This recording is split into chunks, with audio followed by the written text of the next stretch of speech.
Bonjour et bienvenue à tous. Combien faut-il pour investir dans l'immobilier locatif?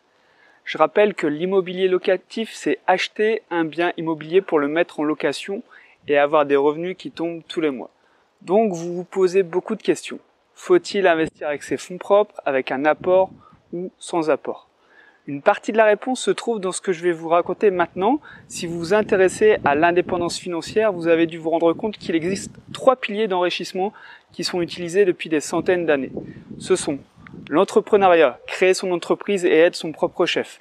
Ensuite, c'est la bourse, investir et devenir propriétaire des meilleures entreprises. Et pour finir, l'immobilier, vivre de ses revenus locatifs et profiter de l'augmentation des prix du marché.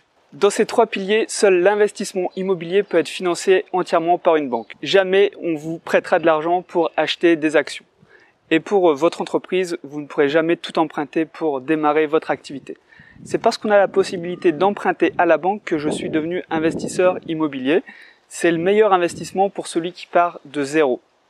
Ensuite, il y a différentes stratégies. Si vous voulez vous construire un gros patrimoine immobilier et vivre comme un rentier immobilier. La meilleure solution sera d'emprunter sur la durée la plus longue possible, 20 voire 25 ans. Ainsi, vos mensualités de crédit seront les plus basses possibles.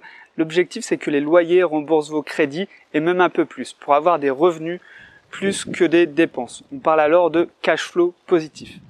Alors, combien faut-il pour investir dans l'immobilier locatif? Moi, je vais vous répondre avec le moins d'apport possible, c'est-à-dire 0 €. C'est ce qu'on appelle aussi un crédit ou un prêt à 110%.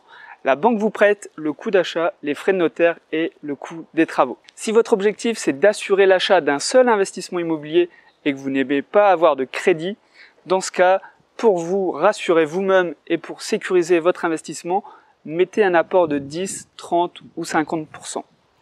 Je vous conseille toujours le moins d'apport possible. Mais si vous devez mettre un apport pour vous sentir en accord avec vous-même, faites-le. C'est simplement que vous ne pourrez pas investir autant et aussi rapidement qu'une personne qui emprunte le maximum à la banque. Pour votre sécurité, je vous conseille d'avoir un fonds d'urgence comme une trésorerie dans une entreprise. Surtout pour vos premiers investissements. On rencontre toujours des difficultés, que ce soit des délais de livraison de chantiers plus longs, des travaux plus coûteux que prévu ou une vacance locative un petit peu plus grande que ce qu'on pensait. Vous pouvez utiliser le différé de prêt immobilier pour ne pas avoir à rembourser directement votre crédit. Comme ça, vous encaissez les loyers et vous créez une trésorerie de 3 mois d'avance par exemple. On pense souvent à tort qu'il faut déjà être riche pour investir dans l'immobilier, mais ce n'est pas vrai. C'est en investissant que l'on s'enrichit. C'est en utilisant l'argent de la banque et des locataires que l'on obtient des revenus supplémentaires et que l'on se construit un gros patrimoine immobilier. Imaginez simplement, vous vous formez à l'investissement immobilier et dans 3 mois, vous achetez un bien immobilier d'une valeur de 100 000 € avec 0 € d'apport.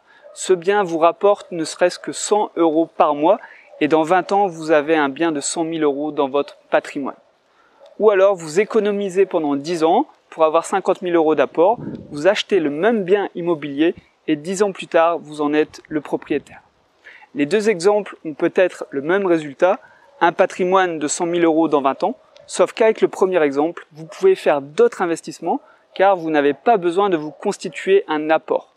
C'est comme ça que font les investisseurs à succès qui achètent 5, 10, 20 biens immobiliers en très peu de temps. Si aujourd'hui vous n'avez pas de cash, ça ne doit pas vous empêcher d'investir dans l'immobilier. Car vous l'avez compris, il est plus intéressant d'investir dans l'immobilier en utilisant l'effet de levier de la banque et le crédit immobilier.